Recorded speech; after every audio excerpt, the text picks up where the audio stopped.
का। मुख्यमंत्री सम्राट चौधरी के मुख्यमंत्रित्व और नेतृत्व में आज एनडीए ने बिहार में अपना पहला चुनाव लड़ा है।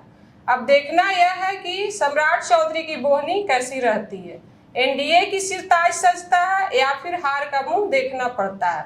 4 बजे वोटिंग खत्म हुई है। क्या होने जा रहा है? एनडीए जीतेगा या राजद? बताएंगे हल्ला बोल टीवी के editor in chief Deepak Sharma. ये बड़ा मुश्किल प्रश्न है। इसका जवाब 14 मई को आएगा। इसका जवाब आज वोटिंग खत्म हुई है, लेकिन जो वहाँ के लोग बता रहे हैं, क्योंकि ये कोई ऐसा चुनाव तो है नहीं जिसमें आम जनता वोटिंग करती है, आम जनता मतदान करती है।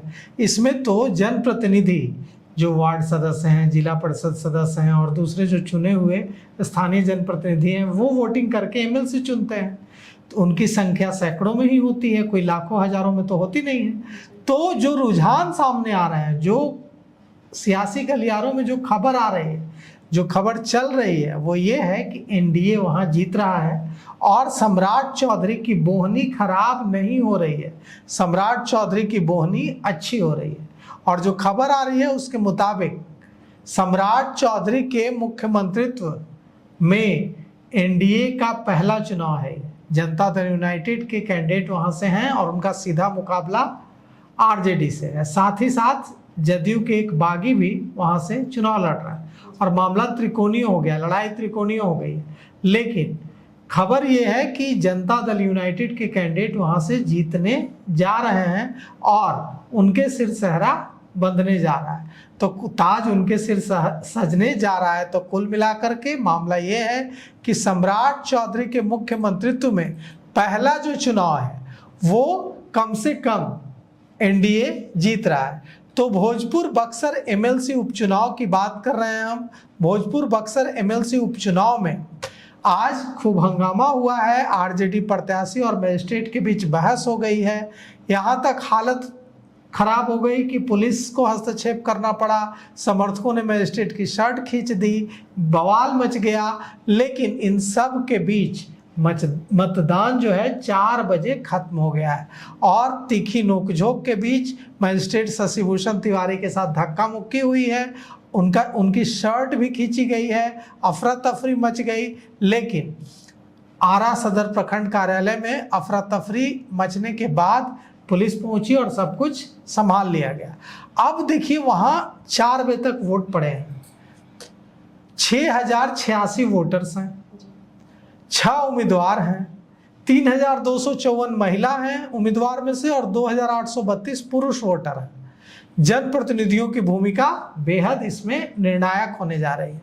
अब सवाल उठता है कि जेडीयू प्रत्याशी कन्हैया प्रसाद जीतेंगे या महागठबंधन के प्रत्याशी राजद के प्रत्याशी सोनू राय जीतेंगे या जनता दल यूनाइटेड से बागी होकर निर्दलीय किस्मत आजमा रहे मनोज उपाध्याय जीतेंगे। कौन जीतेगा? कन्हैया प्रसाद जीतेंगे कि सोनू राय जीतेंगे कि मनोज उपाध्याय जीतेंगे? तो हमारे पास जो खबर आ रही है उसके मुताबिक कन्हैया जी जीत रहे हैं, कन्हैया प्रसाद जीत रहे हैं और सम्राट चौधरी की बोहनी खराब नहीं हो रही है। निर्दलीय उम्मीदवार भी मैदान में हैं। अगर हम उनका जिक्र नहीं करेंगे तो वे नाराज हो जाएंगे। लालू प्रसाद यादव, नाम बड़ा इंटरेस्टिंग है, लेकिन ये राजद सुप्रीमो लालू प्रसाद यादव नहीं है। एक निर्दलीय उम्मीदवार का नाम है लालू प्रसाद यादव जो वहाँ से चुनाव लड़ रहे हैं। तो लालू प्रसाद यादव मैदान में है, निरंजन राय मैदान में है, कन्हैया प्रसाद मैदान में है और तेजस्वी यादव ने सुबह में लोगों से, वोटर से अपील की थी कि वे उनके प्रत्याशी को चुनाव जिताएं। तो कांटे की टक्कर हुई है। इसमें जो वोटर्स हैं वो हैं पंचायत प्रतिनिधि, वार्ड सदस्य, मुखिया, पंचायत समिति सदस्य, जिला परिषद सदस्य और नगर निकाय प्रतिनिधि। यही वोटर्स हैं इसमें।